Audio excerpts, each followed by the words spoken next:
반갑습니다. 이번 시간에는 지난 시간에 이어서 이제 인권에 대해서 이제 이어서 설명할 건데, 이번 시간에는 인권 침해에 대해서 살펴보도록 할 거예요. 오늘 배울 핵심 개념은 일단 인권이 침해당했을 때 어떻게 우리가 구제를 받을 수 있는지와, 그리고 노동 3권, 노동 3권에 대해서 배울 거고, 그리고 부당 노동 행위, 이 세 가지의 핵심 개념에 대해서 배워보도록 할 거예요. 그러면 오늘의 첫 번째 핵심 키워드, 인권을 침해당했을 때 어떻게 구제받을 수 있는지에 대해서 한번 같이 살펴보도록 합시다. 우리 교과서 19페이지에 나와 있어요. 19페이지부터 20페이지까지 나와 있는데, 먼저 인권을 침해당했을 때 우리가 어떻게 해야 되냐. 우리가 인권을 침해당하는 사례는 일상생활에서도 굉장히 흔하게 접해볼 수 있어요. 너희들이 이제 친구들한테 뭐 이렇게 놀리거나, 뭐라고 놀리거나 이런 것도 다 인권 침해에 해당됩니다. 그리고 교과서에서도 얘가 나와 있지만, 학교 옆에서 공사를 하고 있으면 우리의 어떤 학습권이 방해될 수 있겠죠. 그리고 거기에서 나오는 어떤 매연이라든지 안 좋은 그런 공해들, 그런 것들이 우리의 어떤 건강권을 해칠 수 있기 때문에 그런 것도 다 인권 침해의 소지가 될 수 있다라고 볼 수 있습니다. 이렇게 인권은 개인 또는 단체 또는 국가기관이 인권을 침해하는 경우가 있어요. 그래서 누가 어떻게 인권을 침해하는지에 따라서 우리가 구제받을 수 있는 방법이 굉장히 다양한데, 먼저 개인 또는 단체가 이렇게 개인의 인권을 침해할 경우 어떻게 해야 되는지 먼저 살펴보도록 합시다. 이 경우에는 제일 먼저 간단하게 수사기관에 우리가 구제를 신청할 수 있어요. 수사기관, 우리가 알고 있는 수사기관이 뭐가 있죠? 그렇죠. 우리가 알고 있는 수사기관, 경찰과 그리고 비슷한 검찰이 있습니다. 근데 여기서는 우리 대부분 경찰서를 먼저 가죠. 그렇죠? 그래서 우리가 인권 침해 소지가 있을 때, 개인 또는 단체로부터 우리가 인권을 침해당했을 때, 그때는 경찰한테 가서, 경찰서에 가서 고소를 합니다.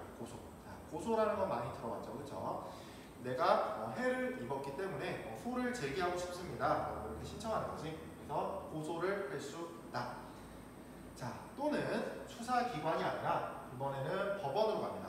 법원의 주요한 기능은 뭐가 있죠? 그렇죠. 법원은 주로 재판을 하는 공간이죠. 그래서 재판을 청구할 수 있습니다. 재판을 청구할 수 있다. 개인 또는 단체가 내 인권을 침해했을 때는 수사기관 또는 법원에 가서 구제를 신청할 수 있다. 근데 인권은 개인 또는 단체만 침해하는 게 아니라 또 누구도 침해할 수 있냐? 국가기관도 개인이 갖고 있는 어떤 인권을 침해할 수 있어요.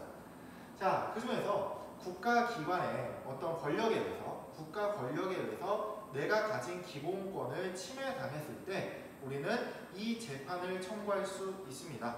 우리는 헌법재판소에, 줄여서 헌재라고 써놨는데, 헌법재판소에 이 재판을 청구할 수 있어요. 우리 수행평가에서도 봤었는데 그 재판의 이름이 뭘까? 그렇죠. 헌법소원 심판을 청구할 수 있습니다. 헌법소원 심판. 다시 국가 권력에 의해서 국민이 갖고 있는 기본권을 침해당한 경우에 헌법소원 심판을 헌법재판소에 청구할 수 있습니다. 아시겠죠? 그리고 또 국가기관이 또 나왔네요. 입법기관입니다. 입법기관. 입법기관은 어떤 걸 의미하죠? 그렇죠. 법을 만드는 기관이에요. 우리나라의 입법기관은 어디죠? 국회입니다. 국회. 그 국회가 법을 잘 만들었어야 되는데 그 법을 만들지 않음으로써 내 인권이 침해당했을 때, 혹은 법을 만들긴 했지만 그 법이 불완전해서 그 법으로 인해서 내 인권이 침해당했을 경우에는 입법을 청원할 수 있습니다. 청원. 청원이란 건 뭐냐면 국가기관에 요청하는 걸 청원이라고 해요. 그래서 법을 만들어주세요. 혹은 법을 개정해주세요. 바꿔주세요. 이런 식으로 입법을 청원할 수 있습니다. 자, 다음 행정기관에 의해서도 내가 갖고 있는 기본권을 침해당할 수 있는데, 자, 그 경우에는 방법이 두 가지가 나옵니다. 행정심판과 행정소송이 있어요. 행정심판을 할 수도 있고, 그리고 행정소송을 할 수 있어요. 둘 다 비슷한 내용이에요. 심판과 소송, 뭔가 비슷한 것 같지만 조금 차이점이 있는데, 자, 이 행정심판은 누구한테 신청하냐? 누구한테?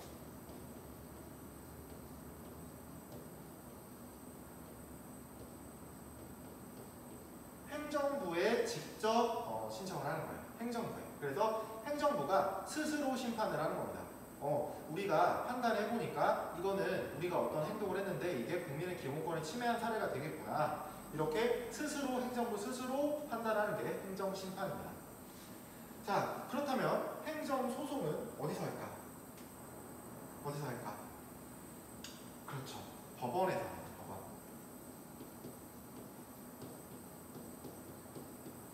자, 둘이 내용은 비슷하지만 이 행정심판은 행정부에서 하고 행정소송은 법원에서 합니다. 자, 그러한 차이점이 있어요. 그래서 행정기관에 의해서 내가 가진 인권 또는 기본권을 침해당했을 경우에는 행정심판 또는 행정소송을 청구할 수 있다. 자, 그렇게 알아두시면 돼요. 자, 또 사법기관이 나옵니다. 사법기관. 사법기관에 의해서도 내가 가진 어떤 인권을 침해당할 수 있는데, 그 대표적인 내가 어떤 재판에서 재판 결과를 받았는데 그 재판 결과가 마음에 안 들어. 너무 억울합니다. 인권이 침해될 소지가 있겠죠. 그대로 재판이 끝나버린다면 내가 가진 인권이 침해될 수 있어요. 그렇기 때문에 우리나라는 심판을 몇 번까지 받을 수 있다고요? 그렇죠. 재판을 3번까지 받을 수 있는 몇 심제? 3심제라고 배웠습니다. 그래서 그렇게 3심제를 상소제도라고 한다고 했죠. 상소제도. 그래서 1심 재판에서 마음에 안 들어. 그러면은 2심 재판으로 갈 수 있는데 그거를 항소라고 했고요. 그리고 마지막 3심 대법원으로 가죠. 그거를 상고라고 했습니다. 그래서 항소와 상고를 합쳐서 우리는 상소제도라고 했어요. 상소제도. 자, 이러한 것들이 있고요. 자, 그리고 거기에 플러스로 국가인권위원회를 줄여 썼어요. 그리고 국민권익위원회. 자, 이 두 기관에 우리는 진정을 할 수 있습니다. 진정. 자, 여기서 말하는 진정은 진정의 그런 의미가 아니라, 여기서 말하는 진정은 국가기관에 내가 인권을 침해당했으니까 이것 좀 구제해주세요 하고 요청하는 거예요. 아시겠죠? 국가기관에 요청하는 것을 진정이라고 합니다. 그래서 이러이러한 기관에 진정을 할 수 있다. 자, 그리고 마지막 대한법률구조공단이라는 게 있어요. 대한법률구조공단. 자, 여기서 법률 구조를 요청할 수 있어요. 법률과 관련된 어떤 자문 서비스를 받는 거예요. 이러한 인권이 침해당했을 때 이런 방법들이 있다는 거 잘 알아두시길 바랍니다. 자, 그러면 다음으로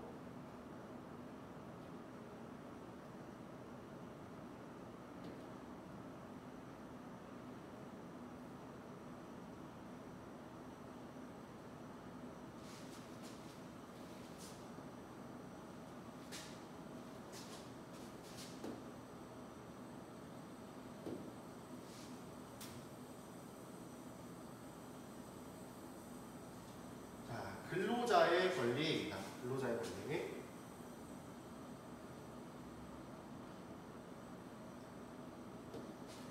자, 근로자의 권리는 우리 교과서 23페이지를 보시면 돼요. 23페이지. 자, 우리가 근로자의 권리를 알기 위해서는 일단 근로자가 뭘 의미하는지부터 확실히 아셔야 돼요. 자, 근로자는 일단 목표가 뭘까? 목적. 자, 목적은 일단 돈입니다. 돈. 자, 돈을 벌기 위해서 우리가 일을 하는 거니까. 그래서 우리는 그 돈을 고급스러운 말로 앞으로 임금이라고 표현합니다. 임금. 우리는 임금을 목적으로 노동을 제공하는 거예요. 노동을 제공. 자, 누구한테 제공할까? 제공은 바로 사용자. 사용자는 누굴까요? 그렇죠. 사장님이죠. 그래서 사용자에게 노동을 제공하는 임금을 목적으로 사용자에게 노동을 제공하는 자를 근로자라고 합니다. 근로자. 자, 그런데 이러한 근로자는 자, 사용자, 사장님, 그리고 근로자. 자, 둘이 비교를 했을 때 자, 누가 더 상대적으로 약자인가를 한번 고민해봐야 돼요. 자, 사회적으로 보나 경제적으로 보나 둘 중에 누가 더 약자일까 하니까 너무나 당연하게도 이 근로자가 약자라는 거예요. 약자. 사회 경제적으로 사용자에 비해서 약자이기 때문에 자, 보호를 해야 된다. 법으로서 보호를 해줘야겠다. 자, 예전에는 이렇게 사용자, 근로자 둘 다 개인이니까 개인의 영역에는 국가가 개입하지 말아야겠다. 그래, 이거는 개인의 영역이니까 그냥 마음대로 해. 그냥 신경 쓰지 마세요. 그래서 국가가 신경을 안 썼는데, 근데 이대로 그냥 냅둬버리니까 이렇게 사회적 약자가 생기게 된다. 그래서 어쩔 수 없이 국가가 개입하게 된 것. 이런 거를 사회법이라고 해요. 자, 아무튼 근로자가 약자이기 때문에 이러한 근로자에게는 근로의 권리라는 게 있어요. 근로의 권리. 그리고 밑에서 배울 노동 3권이라는 것도 있는데 하나하나 살펴보도록 합시다. 자, 이런 근로자에게는 근로의 권리라는 게 있는데 근로의 권리란 뭐냐면 자, 일할 능력이 있는 사람이 자, 사람 민자예요. 일할 능력이 있는 사람이 국가에 대하여 일할 기회와 인간다운 생활을 보장시켜달라고 요구할 수 있는 권리입니다. 요구할 수 있는 권리다. 자, 이러한 근로의 권리는 어디에 명시되어 있느냐? 바로 헌법에 명시되어 있습니다. 헌법은 무슨 법이라고요? 최고법입니다. 최고법. 그래서 가장 최고법인 헌법에 근로의 권리가 명시되어 있기 때문에 국가는 근로의 권리를 확인하고 일할 기회와 인간다운 생활을 보장시켜줄 수 있도록 노력을 해야 돼요. 아시겠죠? 그렇기 때문에 국가가 근로자를 위해서 근로자의 최소한 인간다운 생활을 하기 위해서 이 정도의 임금은 받아야겠다라고 해서 최저임금법을 만든 거고요. 그리고 근로자가 이런 인간다운 생활을 할 수 있도록 그리고 이런 일할 기회를 얻을 수 있도록 근로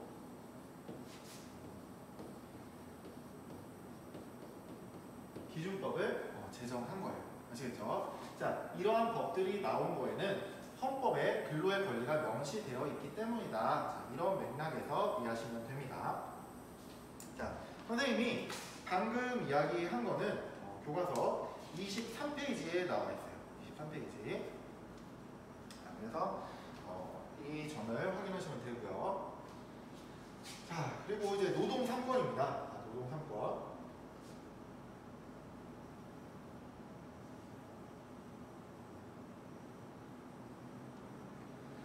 사실 이 노동 3권이 정말 중요해요. 노동 3권. 노동 3권은 이름에서도 우리가 확인할 수 있을 텐데 사용자, 근로자, 자, 둘 중에 누구에게 주어지는 권리일까요? 그렇죠. 노동자, 즉 근로자에게 주어지는 권리입니다. 모든 근로자는 노동 3권을 가질 수 있어요. 노동 3권. 자, 이것을 침해하게 되면 우리가 이따 배우게 될 부당 노동 행위에 해당되게 됩니다. 아시죠? 부당 노동 행위에. 자, 그러면 노동 3권이 뭔지 한번 살펴봐야겠죠. 자, 노동 3권이니까 총 3개가 나옵니다. 총 3개. 자, 첫 번째 단결권, 두 번째 단체 교섭권, 세 번째 단체 행동권. 자, 이렇게 나옵니다. 근데 이렇게 어느 책에 봐도 노동 3권 하면은 이 순서를 다 지켜요. 이 순서. 이게 딱히 어떤 순서가 있는 건 아니지만 나름의 이유가 있는데 한번 들어보도록 합시다. 자, 제일 먼저 단결권입니다. 단결권. 자, 단결하면은 뭔가 모이자, 뭉치자, 자, 그런 뜻이잖아요. 그렇죠? 그래서 단결권은 말 그대로 노동자들이 뭉칠 수 있는, 서로 이렇게 모일 수 있는 그런 권리를 단결권이라고 합니다. 단결권. 단순히 모이는 게 아니라 왜 모일까를 생각해야 되는데 바로 사용자와 대항하기 위해서, 그러니까 근로 조건과 그리고 임금 같은 거를 서로 의논하기 위해서 모일 수 있는 권리를 단결권이라고 합니다. 아시겠죠? 자, 그렇게 모이는 집단을 뭐라 그러냐? 선생님이 줄여서 노조라고 했는데, 노조는 노동조합입니다. 노동조합. 그래서 노동조합을 만들 수 있는 권리를 단결권이라고 합니다. 단결권. 자, 그렇게 해서 노동자들이 다 모였어요. 근로자들이 모여서 이제 우리 뭐 근로 조건 이런 거 좀 불편하다. 아니면은 지금 임금 상승률에 비해서 우리 회사가 조금 임금이 많이 안 오른 것 같다. 이런 거에 대해서 이제 의논을 했습니다. 자, 의논을 해서 그럼 우리 사장님한테 가서 우리의 근로 조건을 향상시켜 달라고 이야기를 하자라고 결론이 났어요. 자, 그럼 이제 노동자들이 모여서 사장님한테 가겠죠. 사장님과 만나서 그럼 무슨 얘기를 할까? 바로 그 얘기를 하겠죠. 우리의 어떤 근로 조건의 유지와 개선을 위해서 이러한 점들을 조치해 주세요 하고 사용자와 얘기할 수 있는 거. 자, 그게 바로 단체 교섭권입니다. 교섭권. 자, 교섭한다는 건 만나서 협상한다는 뜻이에요. 만나서 협상한다. 누구랑 만난다고요? 그렇죠. 사용자와 그리고 근로자가 서로 만나서 근로 조건의 향상과 개선에 대한 문제를 가지고 서로 이야기를 하는 거예요. 이야기하는 거. 그런 거를 단체 교섭권이라고 합니다. 단체 교섭권. 자, 이야기를 해서 잘 얘기가 풀리면 좋아요. 그래, 사장님이 들어보더니 좀 근로자분들의 고충이 좀 느껴집니다. 그래서 근로 조건을 향상시켜 드리겠습니다. 원하는 대로 해드릴게요. 하면은 해피엔딩인데 사실 이게 쉽지 않죠. 그렇죠? 사장이 여러 가지 핑계를 대면서 그럴 수 없다라고 이야기합니다.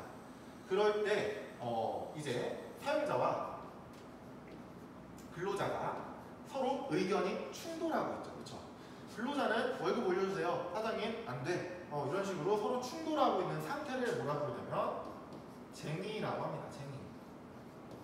쟁의는 어떤 상황을 의미하는 거예요. 상황. 사용자와 근로자가 서로 부딪히고 있는 상황, 의견이 대립되고 있는 상황, 그거를 쟁의라고 합니다. 쟁의. 자, 이렇게 쟁의가 발생했을 때, 사용자와 근로자가 대립하고 있을 때, 자, 비로소 뭘 할 수 있냐면 쟁의 행위를 할 수 있어요. 쟁의 행위. 자, 여기서 말하는 쟁의 행위란 뭐냐면 근로자는 파업을 할 수 있습니다. 파업. 자, 뉴스 같은 거 보면 가끔 뭐 지하철 파업이니 노동자들이 파업을 했다 이런 얘기 많이 들어봤죠. 그렇죠? 자, 파업은 일을 안 하는 거예요. 일을 안 하는 거예요. 자, 그걸 파업이라고 합니다. 그래서 이런 쟁의 행위, 이런 쟁의가 발생했을 때, 이제 대립하고 있을 때, 이때 근로자는 파업을 할 수 있다. 아시겠죠? 파업. 또는 태업이라는 것도 있어요. 태업. 태업은 뭐냐면 일을 하긴 하는데 게을리하는 걸 태업이라고 합니다. 태업. 자, 근로자만 쟁의행위를 할 수 있는 게 아닙니다. 자, 누구도 할 수 있느냐? 사용자도 쟁의행위를 할 수 있어요. 쟁의행위. 자, 사용자는 어떻게 쟁의행위를 하냐면 직장을 폐쇄시킵니다. 폐쇄시키는 쟁의행위를 할 수 있습니다. 자, 이렇게 쟁의라는 어떤 상황이 벌어졌을 때 쟁의 행위를 할 수 있는 권리가 바로 단체 행동권입니다. 아시겠죠? 그래서 노동상권은 단결권, 뭉치자. 단체 교섭권, 뭉쳐서 사장님께 얘기하자. 단체 행동권, 얘기가 잘 안 풀리니까 우리 쟁의 행위를 합시다. 자, 그게 단체 행동권이에요. 그래서 이 노동상권 잘 알아두시길 바랍니다. 자, 그럼 다음으로 노동권 침해입니다. 노동권 침해. 자, 우리가 방금 얘기한 여러 가지 어떤 노동권들을 갖고 있는데 근로자는 그 노동권이 침해당할 수 있단 말이야. 침해당할 수 있는데 그렇게 침해당하는 유형에는 어떠한 유형들이 있고 그리고 침해당했을 때 어떻게 구제받을 수 있는지까지 한번 살펴보도록 합시다. 자, 먼저 가장 흔하게 우리가 좀 접해볼 수 있는 노동권 침해 중 하나가 부당해고입니다. 부당해고. 위에 거 선생님 지울게요.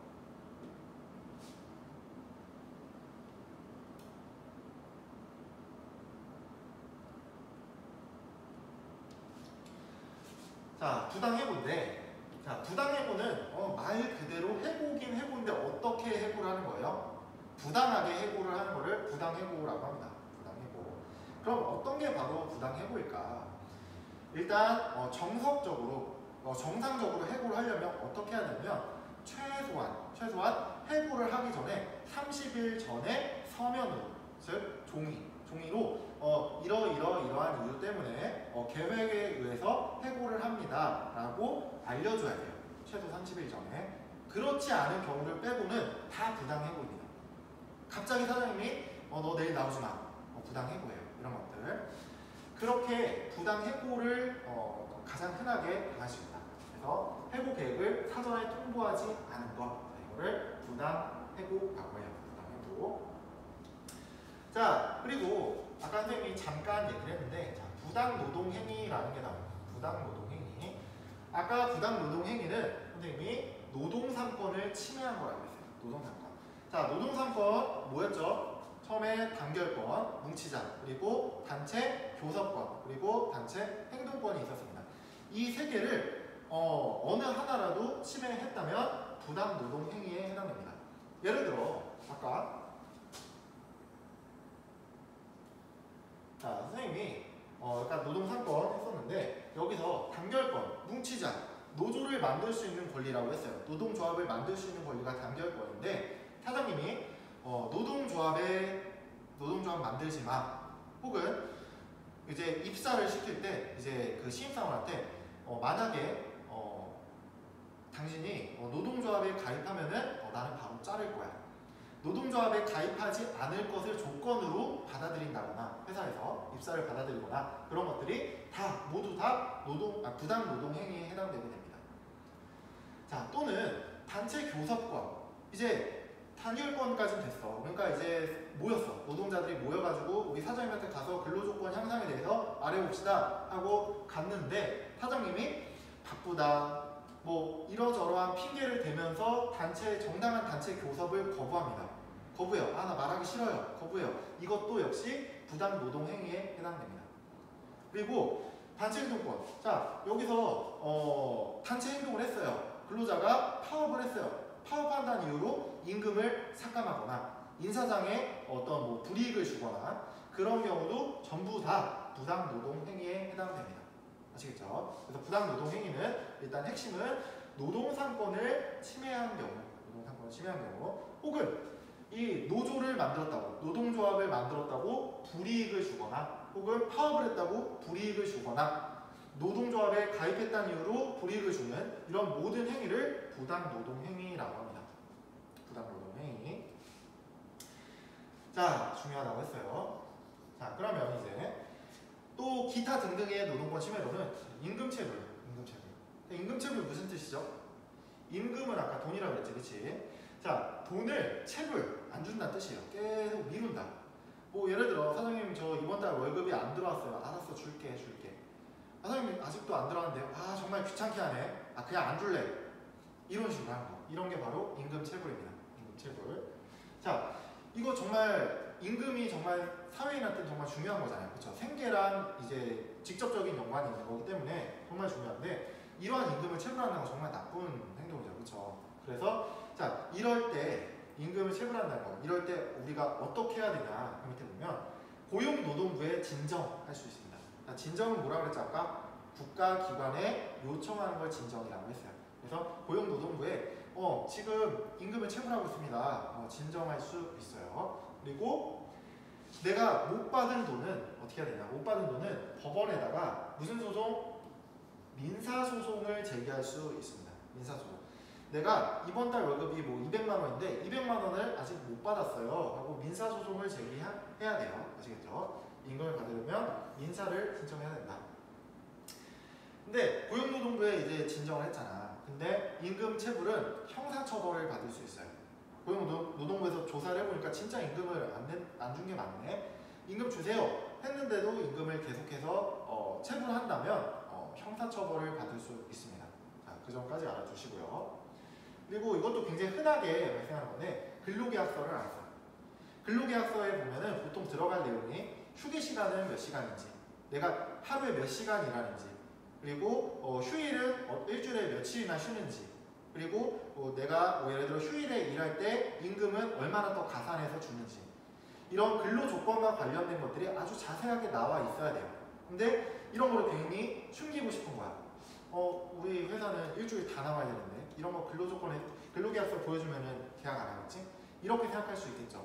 그래서 근로계약서를 안 쓴 것 또한 노동권 침해에 해당됩니다. 노동권 침해. 그리고 폭력, 뭐 말할 것도 없겠죠. 그리고 뭐 임금을 이유 없이 삭감시켜요. 근로계약서에 적힌 임금보다 삭감을 시킵니다. 이것도 역시 노동권 침해예요. 그리고 최저임금을 지키지 않는다. 아까 처음에 선생님이 얘기했듯이 최저임금법이라는 게 있죠. 최저임금을 지키지 않는다는 건 곧 위법입니다. 위법. 그래서 이러이러한 유형들이 있다. 자, 그거 알아주시면 돼요. 자, 그럴 때 우리가 어떻게 구제받을 수 있냐. 자, 구제 방법입니다. 자, 여기 아까 선생님이 부당하게 해고를 당했다. 자, 부당하게 해고를 당했어요. 갑자기 내일 나오지 말래. 자, 이럴 때는 우리가 어떻게 할 수 있냐? 노동위원회에 이제 구제를 요청할 수 있어요. 노동위원회에 내가 해고 30일 전에 통보받지 못했다. 너무나 갑작스러운 해고 통보입니다. 이런 식으로 진정을 신청할 수 있습니다. 구제를 신청할 수 있어요. 자, 그리고 또 법원입니다. 법원에다가는 어떻게 하냐? 이 해고가 무효다. 무효다라고 해서 해고 무효 확인 소송을 걸 수 있습니다. 해고 무효 확인 소송. 이 해고 자체가 무효라는 거를 한번 밝혀주세요. 왜냐면 이 해고는 부당하기 때문에 이거를 무효라는 걸 밝혀주세요 하고 법원에다가 이런 소송을 청구할 수 있어요. 그리고 부당 노동 행위 역시 노동위원회에 구제를 신청하거나 또는 법원에다가 소송을 할 수 있습니다. 자, 또는 기타 등등의 방법으로 고용노동부에 신고를 하는 방법이 있고요. 그리고 노동위원회에 구제 요청을 할 수 있습니다. 이 노동위원회에는 인천에도 있고 서울에도 있고 이런 지방노동위원회들이 있어요. 그리고 그 위에 중앙노동위원회가 있는데 그래서 이런 노동위원회에다가 구제를 요청할 수 있다. 자, 그리고 법원에다가는 역시 소 제기할 수 있다. 여기서 말하는 소는 소송이죠, 그렇죠? 소송을 제기할 수 있다. 자, 여기까지 오늘 핵심 키워드 3가지 배워봤습니다. 자, 첫 번째는 우리가 인권을 침해당했을 때 어떻게 구제받는지에 대해서 살펴봤고, 그리고 노동상권, 뭐 쟁의 행위, 자, 이런 거 알아봤고, 그리고 부당노동행위, 그리고 부당노동행위를 당했을 때 어떻게 구제받을 수 있는지 이런 것들에 대해서 살펴봤습니다. 자, 오늘도 수고하셨습니다.